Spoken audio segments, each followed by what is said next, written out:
Assalamualaikum warahmatullahi wabarakatuh. Kerajaan Majapahit merupakan kerajaan Hindu-Buddha terbesar di Indonesia yang berdiri pada abad ke-13 hingga abad ke-16. Wilayah kekuasaan Majapahit mencapai hampir seluruh Nusantara. Majapahit didirikan oleh Raden Wijaya pada tahun 1293, seorang menantu dari Kartanegara, raja terakhir Singasari. Kerajaan Majapahit mencapai masa kejayaan pada masa pemerintahan Hayam Wuruk dan Patih Gajah Mada pada tahun 1350 sampai 1389. Semasa pemerintahan Hayam Wuruk, Majapahit mampu mempersatukan Sumatera, Semenanjung, Malaya, Kalimantan, Sulawesi, Nusa Tenggara, Maluku, Papua, Tumasik atau Singapura, dan beberapa wilayah Filipina. Yang pertama, peristiwa utama dalam kalender tata negara digeser tiap hari pertama bulan Chaitra, Maret sampai April, ketika semua utusan dari semua wilayah terutama Majapahit datang ke istana untuk membayar upeti. Yang kedua, ibu kota di Trowulan, kota besar dan terkenal dengan perayaan besar keagamaan yang diselenggarakan. Ketiga, candi-candi Majapahit berkualitas baik secara geometris dengan memanfaatkan getah tumbuhan merambat dan gula merah sebagai perekat batu bata. 4. Contoh Candi Tingis dan Gapura Bajang Latu di Trowulan, Mojokerto. Yang kelima, Raja Jawa memiliki bawahan 7 ratu bermahkota. 7 raja bermahkota. Yang keenam, memiliki pulau dengan penduduk yang banyak. Terima kasih. Untuk mengembangkan perekonomian kerajaan, maka kerajaan Majapahit menjalankan politik bertetangga dengan kerajaan-kerajaan asing. Kerajaan Majapahit memiliki semboyan politik luar negeri yang disebut Mitreka Satata.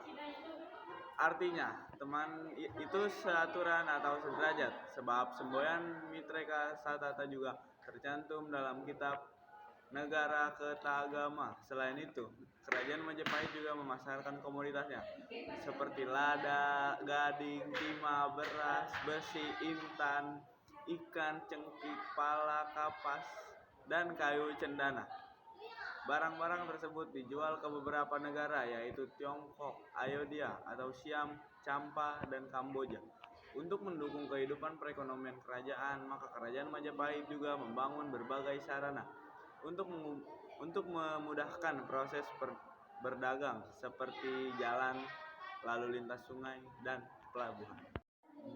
Menurut sejarah, tercatat ada 13 nama Raja Majapahit yang memimpin tahta kerajaan, yaitu yang pertama ada Raden Wijaya atau Kartarajasa Jayawardana, yang kedua Sri Jayanagara, yang ketiga Sri Gitarja atau Tribuana Wijaya Tunggadewi, yang keempat Hayam Wuruk atau Sri Raja Sanagara, kelima Wikramawardana, keenam Ratu Suhita atau Dyah Ayu Kencana Wungu, yang ketujuh Kartawijaya atau Brawijaya, yang kedelapan Raja Sawardana atau Brawijaya II, yang kesembilan Purwawisesa atau Giri Sawardana atau Brawijaya III, yang kesepuluh Bre Pandan Salas atau Suprabawa atau Brawijaya IV, yang kesebelas Bre Kertabumi atau Brawijaya V, ke-12 Girindrawardana atau Brawijaya VI, dan yang terakhir ada Patih Udara. Puncak kejayaan Kerajaan Majapahit tidak terlepas dari peranan Gajah Mada yang berhasil menumpas, memerdekakan, dan mampu menyatukan Nusantara. Mahapati Gajah Mada mencetuskan Sumpah Pelapa yang berarti untuk menaklukkan Nusantara di bawah Majapahit. Wilayah-wilayah yang berhasil ditaklukkan Majapahit meliputi Sumatera, Semenanjung Malaya, Kalimantan, Sulawesi, Nusa Tenggara, Maluku, Papua, Tumasik, dan Filipina.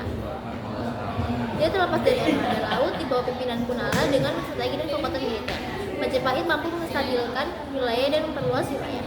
Kerajaan Majapahit disebabkan oleh serangan yang dilakukan Kerajaan Demak. Penyerangan tersebut dilakukan pada tahun 1518 ketika Patih Udara menjadi Raja Majapahit. Majapahit mendapat serangan mendadak dari Patih Unus, Patih dari Kerajaan Demak.